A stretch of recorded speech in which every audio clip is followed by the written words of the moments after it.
and welcome to Deadflicks. I'm Pippa. And I'm Mike. And we are talking about the film Mr. Jones. This is the latest addition to Mike's hat of shame. Yes. I'm going to hit you. Mike's wall of shame. I need to get his nope stick out. Yeah. It's not what it sounds like. I hit you with it and go nope every time you pick a bad movie. Yeah, I've not had a good track record recently. You tend to pick... No, because some films you pick are really good. Like I pick just as many obscure good ones as I do bad ones. It's just the bad ones tend to come in batches. Yeah. Like we'll get like 7 or 8 bad ones, and then we'll get one good one. And like the batches of good ones, are normally really, really good and make up for the 7 or 8 totally shit movies I wish we turned off. This is how I know all these things to recommend, because I eat a lot of bullshit. That's why we recommend the bad movies to people we don't like. Yeah, buy it. Oh, it's full price. I know it's £13, but get it. It's cheaper. It's cheaper, double the price. She says staring across the room as in Clowntergeist. Yeah, no, but Clowntergeist I know is going to be shit. I know that is going to be a turd blossom of note, and it'll be funny, and I've just wanted to see it. I'm a simple creature. I like the cover. Hedge cheerleader, dead cheerleader. You picked that. I did. I bought that. That was bad. I haven't seen it yet. So no, it's sitting on our pile of to watch. Okay, which gets bigger every day. It does. Mr. Jones has been on my list for some considerable time. I'm thinking about. It is a 2013 film. It's listed here as a drama thriller, but Google apparently doesn't know shit. We've previously talked about people using thriller instead of horror. Yeah, if you want to check that out, we will. Yeah, we'll link below, but be aware we've done. We'll link to the thriller horror debate in the show notes. A hell of a debate that was as well. Yeah. This was not what I thought it was going to be from a trailer, from the info. It looked super exciting. We didn't know what was happening, and I'm terrible for reading synopsis of movies to find out what happens.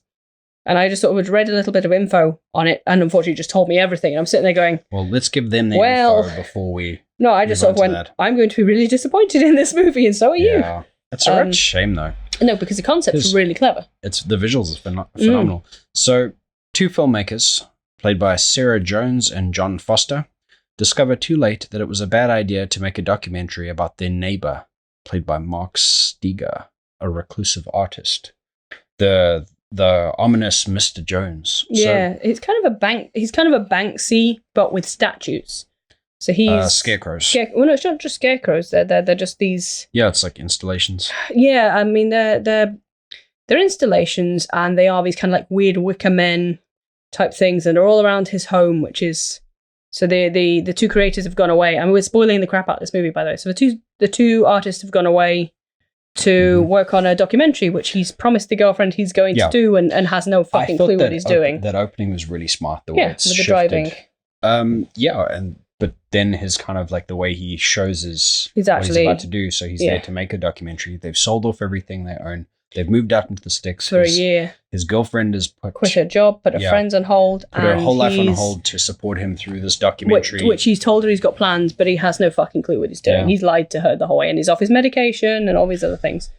They're 2 shitty people. Yeah, quite frankly. Like they are both shit. Like from the get-go, we both didn't like them. Yeah, their behavior was abhorrible, deplorable, and abhorrent. So abhorrible. Yeah, I make my own words. She got up my nose, and he got up my nose. We basically looked at each other at about the 15-minute mark. And said we didn't like the characters. And there was a very real kind of unspoken discussion of, are we going to continue watching this? And it was kind of like, do we give a shit what happens to these characters? Yeah. And I think at that point he was doing his little vlogging session on a rock with his camera poking over his back. And then his backpack. And this guy in a full black outfit comes and steals his bag in the background. Yeah, and then the scarecrows came, and that was what kept us in. But it's just sort of like, so you have the main character decides he needs to get his backpack back and realizes somebody lives nearby and they've probably stolen it. And I'm like, okay, cool, great. Because it's got his keys in, and there's no explanation for why his keys are in the bag suddenly, but how he got home if his keys were in the bag. No, or whether he was near home, Nothing or made any whether, fucking sense. or why he dumped his bag so far away. Nothing like that. So anyway, so he goes running to this house where, for some reason, he assumes that's where the bag's gone because it's the only building nearby. This guy could have jumped in a fucking car and left, or he could have been out there. We don't know. So anyway, so the assumption that it's this guy that he suddenly noticed lives next door, despite the fact they've been there for 52 days. It was 52 days.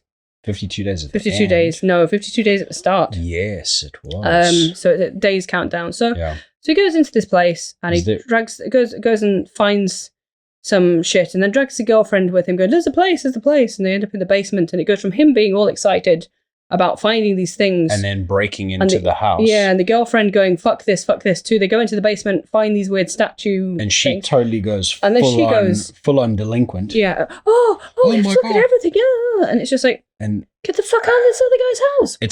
It's like he starts talking sense and she starts acting crazy, and then she starts talking sense and he starts acting crazy. It's just not and fun. they just pass the loony baton back and forth between them. It's not fun, and you don't like the characters, and you're like, why the fuck are you doing that?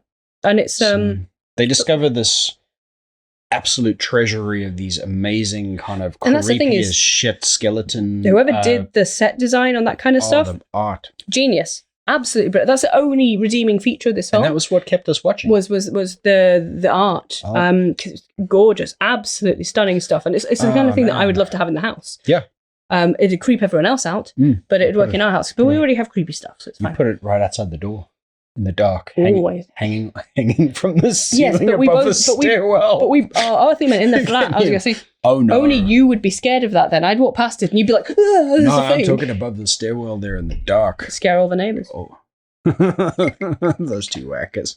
Right.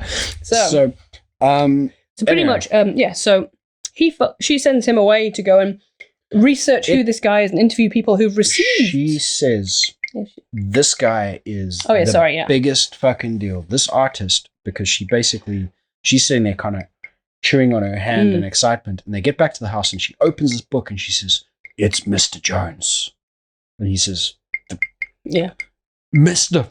King Jones." She opens this book up and there's this kind of example of one of his things, and she says to him, "You," because they go back outside to go and talk about this some more, because you need different locations because it's a film. Because you never just sit on the sofa and make a decision while drinking a cup of tea. Yeah, shaky cam and all that kind of shit. Mm-hmm. If there isn't enough shaky cam, is it really, shoulder cam where you can see right up both of their noses? Is it really a found footage film? Yeah. If they're not walking around in the woods yelling at each other. Exactly. You can't be sure. Yeah. For the record, that was actually a nice touch. What was the other shaky cam film we watched recently then? Oh, we watched a few of them. That'll come up in a sec. Yeah. Anyway, so she says, okay, this guy's huge. He's like Banksy, like you said. Yeah, Banksy, American Banksy. He is massive. No one's been able to pin him down. And he's been sending art to specific people. To all over the country, all over the world. But it's only like 5 or 6 people, isn't it? I will give you a list. Yeah. You need to go and do these interviews. So now they reframe their entire documentary. They're going to make themselves a coffee table book of all of these art installations, these scarecrow things that Mr. Jones is kind of putting up in the forest. So, of course, it's totally reasonable to break into someone's property, take photos of their artwork to sell. Yeah, for you. Totally ethical. Yeah. So, it's like reading somebody else's book online and then being paid for the video. Fucking. So anyway, so you see him do these interviews and several of them are sort of art historians or people that are interested sort of in the art. And then there's this one guy. There's one guy that he talks to who has this dream of being chased by himself and the fear that if his self catches him, the world will end. Obviously, this darkness and nightmare world will spread. Yeah. And he's the only person that seems to be actually bothered or shaken up by having received one of these things. I think, that was basically... Because the others are all they all just seem to think it's quite cool. Everybody else he was talking to was in a kind of like an academic thing. Yeah, so it was kind of like art dealers who got sent them, and another guy who got... Art historians and all that kind of stuff. And then you've got an anthropologist who was played by a guy called Farron Tahir. Oh, he was... We both recognized. He's the bad guy from the first Iron Man movie. It's like smoldering intensity. Yeah. Where's he from? Is he American? Yeah,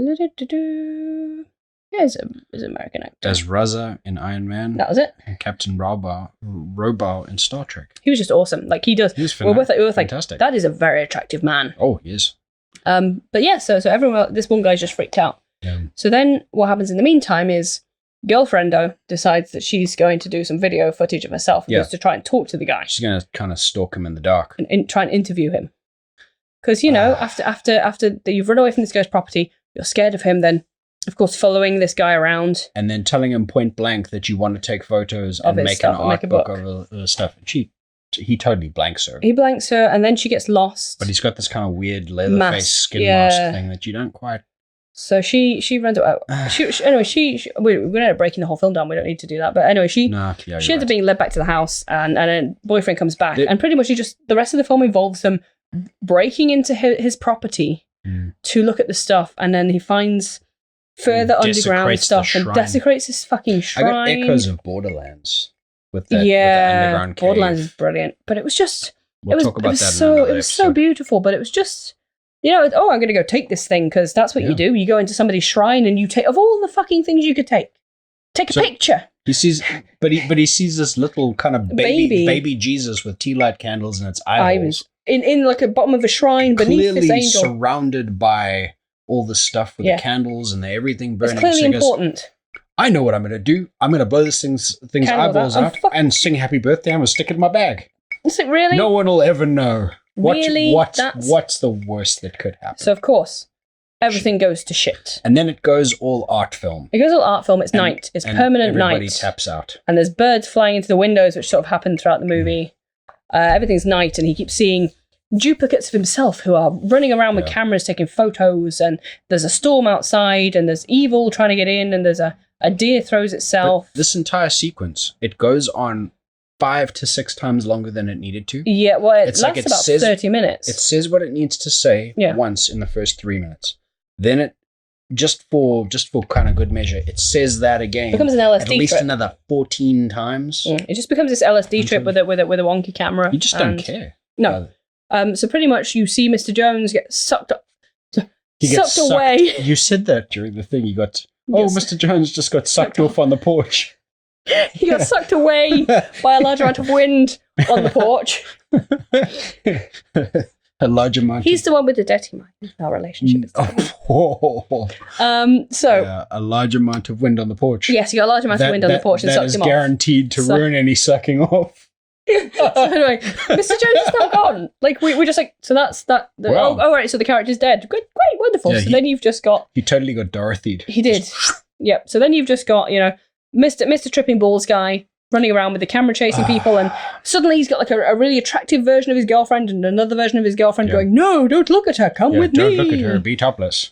It's just the whole thing. It just becomes you must return this doll thing. We're totally just gonna hate on this thing. Yeah. So I think we're gonna. I'm gonna cut the rediscussion of. Oh whatever. No! I'm just gonna say anyway. It just becomes that he returns the baby, and then there's the realization that now Mr. Jones is gone. Suddenly his girlfriend's like, "Oh, somebody has to protect us from the nightmare world," which you've suddenly said that there's a nightmare world, and that's what the problem is. Oh, you must become the shaman thing that Mr. Jones was, and you're like. You wouldn't have a goddamn clue unless you had, if you hadn't basically looked at the synopsis and said, "Well, shit." We would just be like, "What was he? Was he Mr. Jones?" And then he just looped time, or he just wears a hoodie and he has to put the mask on and carry a lantern. You have this whole kind of superhero ending where he kind of he puts the baby in the thing and he puts a mask on and he picks up a lantern and he chases away all the dark guys. Yeah, and then he goes in to the caves on the way out and he saves his girlfriend and he walks her out and he gives her a big old smooch. He does the Spider-Man thing where he lifts the mask up and gives her a little smooch. But it's like the girl's suddenly surrounded by these 3 random women in white dresses who've not been mentioned, seen, appeared, nothing for the rest of the film. Like we don't even know where she came from. Just there were 3 chicks in white dresses. Down is up, up is down, so nothing matters. So suddenly he's this shaman guy that must chase demons from the dream world. It's not ever mentioned that there's a dream world. Nobody's fucking asleep. No one cares. No. So anyway, basically, there was some really hefty. So to get into the positives of this, because we've basically beaten this thing, we've been kicking in the balls for about 5 minutes now. Oh look, it's a dead horse that we flogged. There were some really striking visuals. Oh yeah, and there was some kind of high level concepts in it. Yeah, it just in the execution of the thing. Yeah. So if they were going to set up these shitty characters that needed to get killed, they needed to be shitty and they needed to get tortured or killed or something needed to happen to them. The story let the art design down, which is Yes. quite unusual because you normally find that it's the art design the that other way lets around. the story down. But this really was, the actor and actress were great. The characters were, they were very good actors. Yeah. The scenery was great. Everything was beautiful and it was lit really well and the music was good and everything. When the first time when they went into his house, and you're still saying, you're kind of still saying, fucking don't go in his house, don't be an asshole. Yeah. And you see the candles and there's the layout and these kind of skeletal mobiles. Yeah. And just all of it. We only watched it to continue seeing that stuff. But yeah, honestly, it was like, if you just put the movie on silent and put it in the background just to see the visuals, it's great. Yeah. It's just, it's a shame because it could have been really fucking good. Very if they'd have clever. taken the story and made it less convoluted. Yeah, it didn't need to be as complicated as it was. And they could have cut. They could have got to the point where they had their eternal night. And that felt like it was going to go somewhere until the looping started happening. Yeah. They ran back to the house with the baby, and then they're in this kind of, they decide, okay, well, we're gonna play hide the sausage for a bit. Then we're gonna do some snoozles, and then when we wake up in the morning, we're gonna get the fuck out of here. Yeah. And then they wake up in the morning, and it's 7 o'clock in the morning. It's pitch black out. 8 o'clock, 9 o'clock, 10 and they're o'clock, in a desert, 2 p.m. which is not. They're in the desert somewhere. So it's we don't know black. where, but yeah. And it was just weird. What direction could it have gone? Let's see. If I was writing the story, If they came back to the house and it was black at that point, and then they were kind of under siege by whatever. What could they have possibly done? I mean, the only logical response is to put the baby back. Yes. What if they'd have really wanted to go true art? What they would have had is they would have had Mr. Jones come into the house, and they would have had him either remove the HUD and it turned out to be the boyfriend. Yeah. Or he removed the HUD and just completely disappeared. Yeah. And it was very sort of emphatically pointed out that this garment is important. And now this person is gone. Somebody needs to take over the role. Yeah. Something but they needed more dream walking. Yeah. Or they needed some kind of we needed the dream walking before it suddenly went, you fucked up your dream walking now. And you're like, okay, this happens. The concept that nightmares were bleeding over into reality was never mentioned, fully conveyed. I thought there was something I did enjoy was when she was out taking photos on her own and he was off making his documentary, and she ran into Mr. Jones, like you said, and she saw the stuff, tried to talk to him, and then instead of leaving at the point where she could have tapped out, she stuck around to observe him while he was putting together his new installation out in the desert there. And then when she was standing there watching this thing, it got dark and she couldn't leave. So she got lost, and he quietly led her back home, and that was really. That's the first moment you realise he's potentially a nice character. Yeah, that it's not necessarily. I think that what they needed to do was have a historical article they came across that referenced the stuff more clearly to do with than the anthropologist just talking at you, because it was just an info dump. If she'd have looked at it and they were talking about shamanism and the culture of it and the importance of these artifacts or certain things, like certain animal bones that were in the things, it means this or it means that, and don't touch them because the candles are there for some important reason. And there's none of that. Something interesting that would have been just throwing us out there is that they start having kind of incredible nightmares. I'm thinking of her specifically because that would have worked better in the frame of if it had done that, and she's just having these insane nightmares and waking up screaming. No, because they didn't have any of that. 1 day, 2 day, 3 day, and then on the third day, they either have this thing where she kind of wakes up and sees Mr. Jones in her dream, and he raises his lantern, and then it happens in real life. And then she wakes up and she's holding one of the little things, and that's where the dreams. Or even if she's stop troubling her. Or even if the dreams, but she has the dream about the lantern, and then she has that experience with him, and he leads her home with the lantern. Yeah. And then when she wakes up the next morning, and then the statue's in the room, and she's then protected from these, something that references the fact that these statues are meant to protect people from the bad dreams, and that the birds that are hitting the building are almost the bad dreams trying to break in. But later on, that wasn't clear. It's animals trying to keep away from the bad stuff. In the first night where they're there, or the first night that we see them there, the birds basically start breaking into the windows, and you're just like, and it just never gets mentioned. It's like it's just totally brushed over. All these birds are murdering themselves through our windows. What are they like? See, I'm now trying to work out, were the birds bad dreams that were trying to break in? Because later on it's mentioned that the animals are trying to break in to get away from what's out there. But if there was nothing out there because the scarecrows were up and running, so I'm assuming the birds were the bad dreams trying to get in, because scarecrows scare away crows, and there were crows that were flying into the building. So I'm thinking the bad dreams were trying to get to the couple. Possibly. I think. But again, it's all speculation because we just can't follow it. But then you had the same thing with there was a deer in the beginning. A deer at the end. The deer at the end, but at that point, bashing down the door. Yeah, and that's the same. And at that point, there were still birds smashing in through the windows. That's true. So there was no consistency in the thinking process, and that was a bit of a. It was a bit of a shame. It is a shame because it could have been really good. But yeah, so that is where we'll leave it. It was a bit of a. So if our final thoughts is basically kind of, this is, if you got to watch it, rent or stream. Yeah, rent or stream, don't buy it. But it's like it's not a second watch kind of movie. I by the same standards, I'm only recently in our adult lives, we're only doing kind of scary toys. I know, right? I'm as surprised as anybody.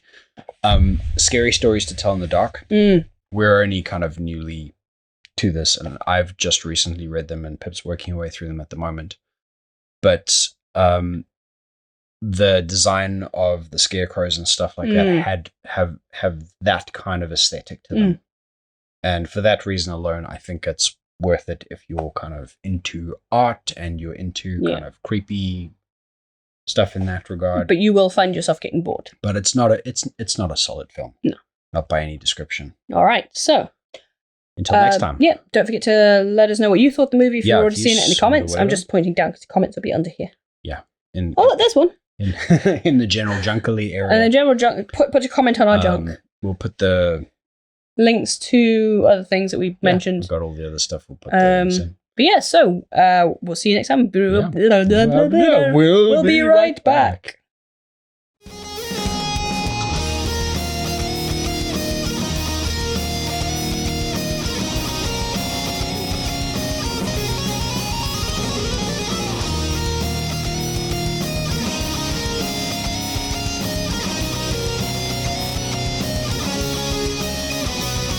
That's just a small portion of the torture that awaits you.